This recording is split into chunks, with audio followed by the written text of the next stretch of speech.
और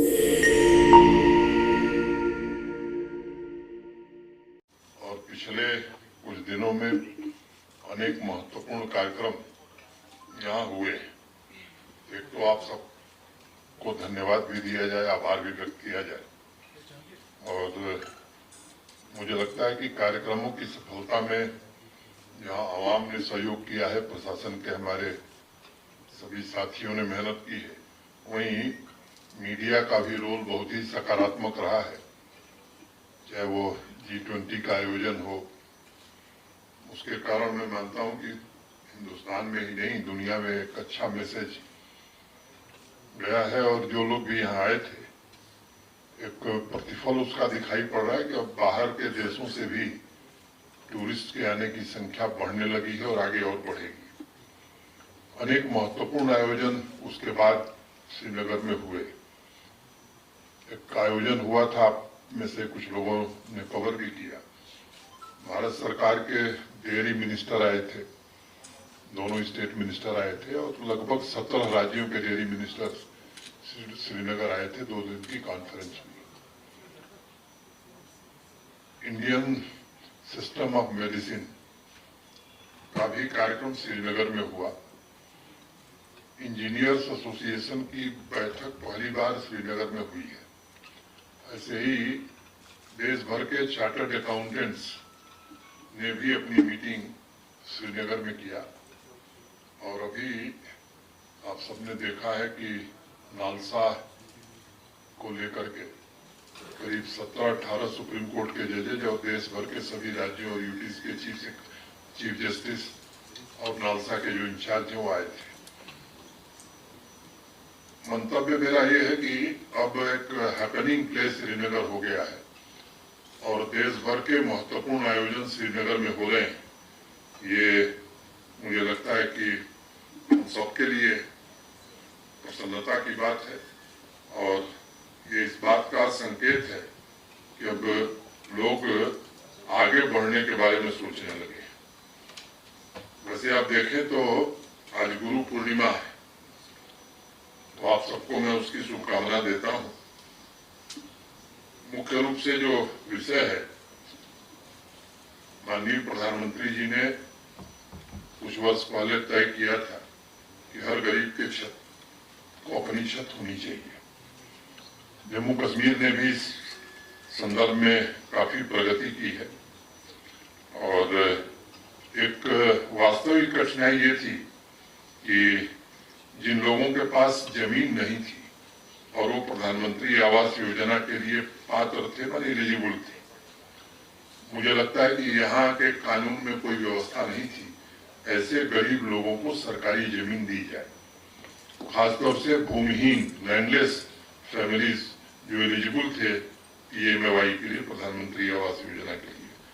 अभी पिछले दिनों एडमिनिस्ट्रेटिव काउंसिल में हम लोगों ने निर्णय किया और रेवेन्यू डिपार्टमेंट और रूरल डेवलपमेंट डिपार्टमेंट ने मिलकर के तय किया और काफी चर्चा करके कैसे लैंडलेस फैमिलीज जो भी हैं जम्मू कश्मीर में, उनको अगर वो एलिजिबल है तो उन्हें हम 5 मरला जमीन देंगे ताकि वो घर बना सकें।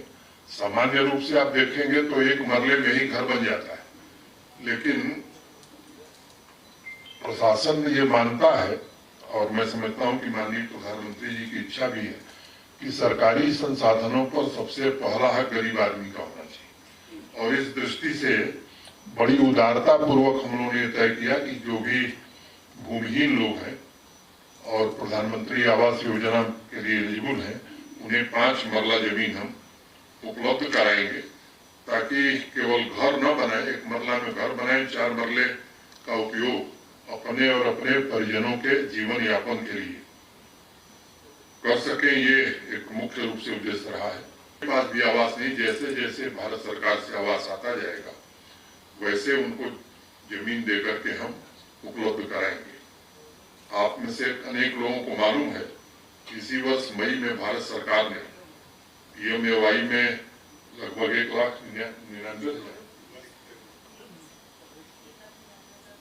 1,99,550 1,99,550 PMAY में अतिरिक्त मकान दिए थे।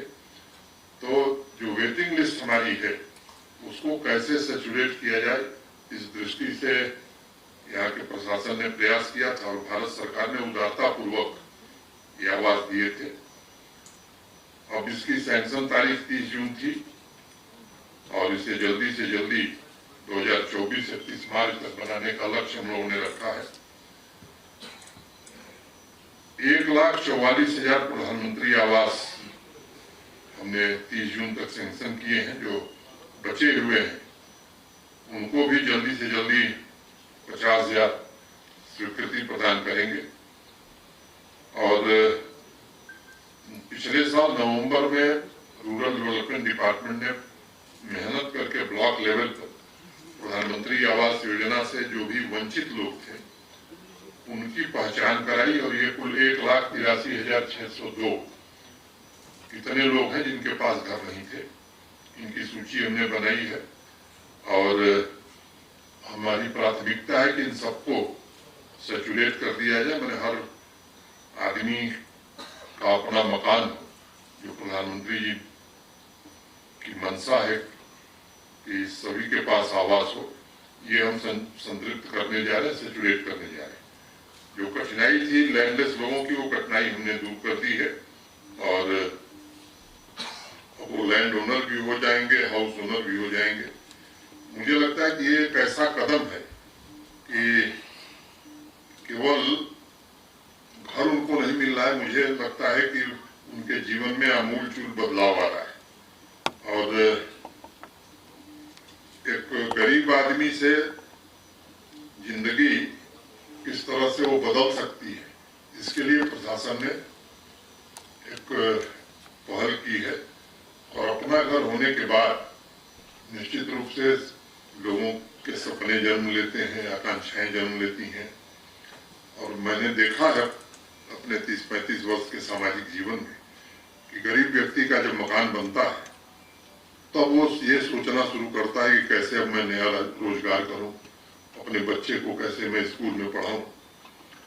और मुझे लगता है कि किसी गरीब परिवार के सर पर छत आते ही एक तरक्की का नया संकल्प शुरू होता है।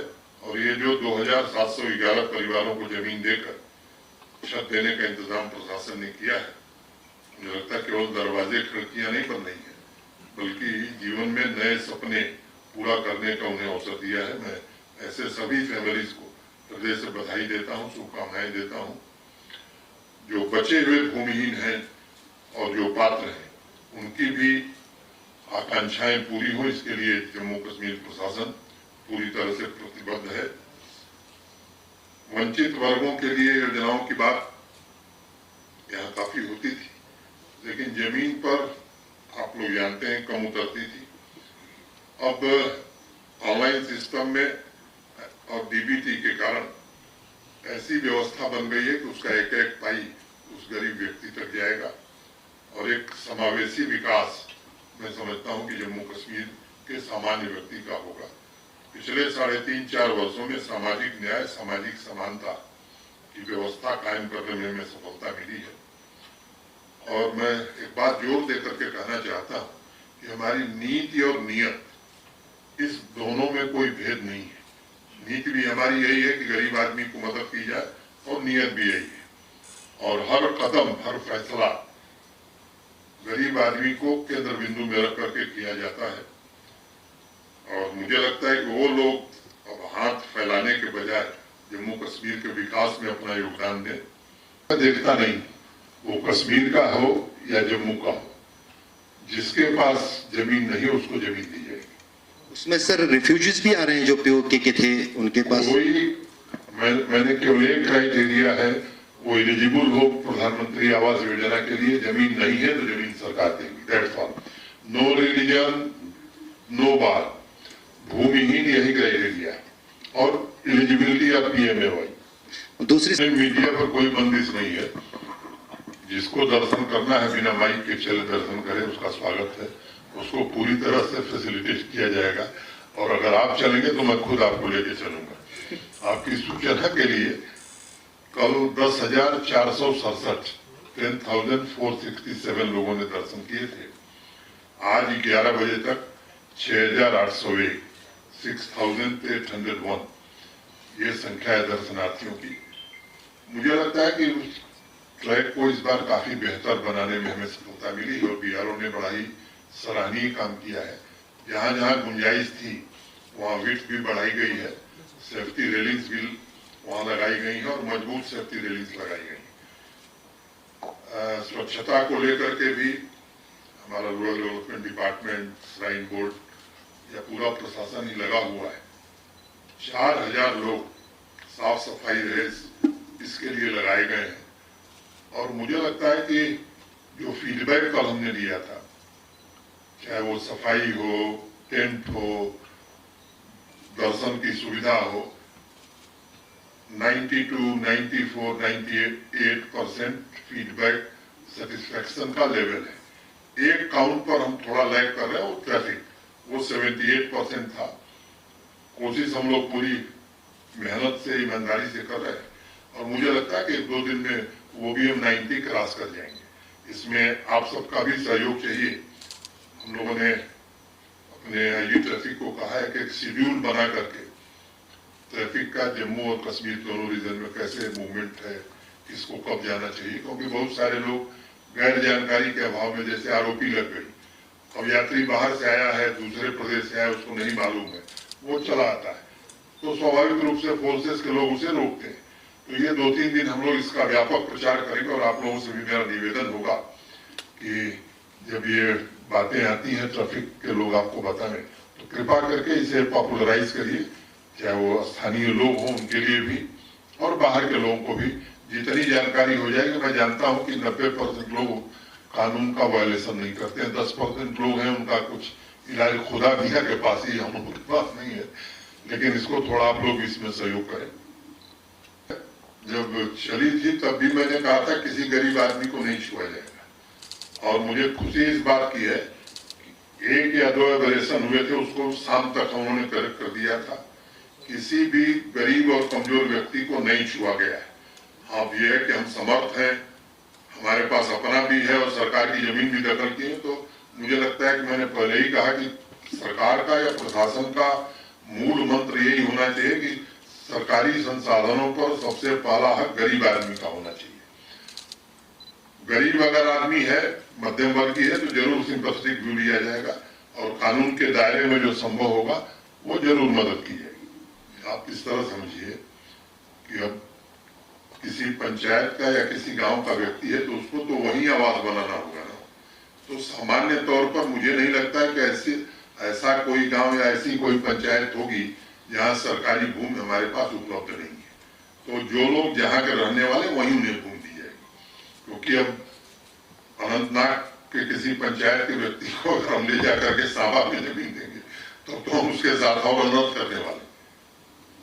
मुझे लगता है कि जो बात आप कह रहे हैं काफी लोग फील करना शुरू कर दिए हैं। जो कुछ गुंजाइश बची उसे भी ठीक किया जाएगा। ये वीआईपी मूवमेंट भी सामान्य व्यक्ति की तरह कुछ तो ऐसे हालात रहते हैं जिसमें कि सुरक्षा की दृष्टि से कुछ इंतजाम करने पड़ते हैं, लेकिन जो टूरिस्ट आ रहा है इस यात्रा के दौरान या स्थानीय जो नागरिक या बिजनेस करने वाले लोग, उनको कोई असुविधा नहीं हो, इसका पूरा ख्याल रखा जाएगा। और इसकी कोशिश मैंने पहले ही कहा कि ट्रैफिक के काउंट पर वो मैं उम्मीद करता हूँ कल से आज बेहतर हुआ है और 2 दिन में पूरी तरह सामान्य हो जाएगा। हाँ, ये जरूर है कि सबके लिए समय सीमा निर्धारित करनी होगी ताकि किसी को कोई असुविधा न हो और आपसे इसीलिए मैंने अनुरोध किया कि आप लोग भी इसको थोड़ा लोगों तक पहुंचाने में हमारी मदद करिए। और मुझे लगता है कि जो पहले ही मैंने जिक्र किया कि अब देश के बड़े बड़े इवेंट श्रीनगर में हो रहे हैं, ये खुद इस बात को इंडिकेट करते हैं कि यहीं के लोग नहीं, देश भी मानने लगा है कि अब यह स्थिति सामान्य हो रही है, सामान्य हो गई है। और मुझे लगता है कि हम सब लोग मिलकर के इसे और सामान्य करें ताकि यहाँ समृद्धि आवे, संपन्नता आवे, रोजगार के साधन बढ़े। ये बड़ा आवश्यक है क्योंकि जो हमारी नई पीढ़ी है उसके सपने और उसकी आकांक्षाएं पूरी तरह से बदल गई और वो उस तरह से जीना नहीं चाहते हैं जिस तरह से मुझे लगता है कि लोगों ने यहाँ दर्द भरी रातें गुजारी हैं, उस तरह की जिंदगी अब नौजवान जीना नहीं चाहता है। तो हम सब मिल करके चाहेंगे तो जरूर ऐसी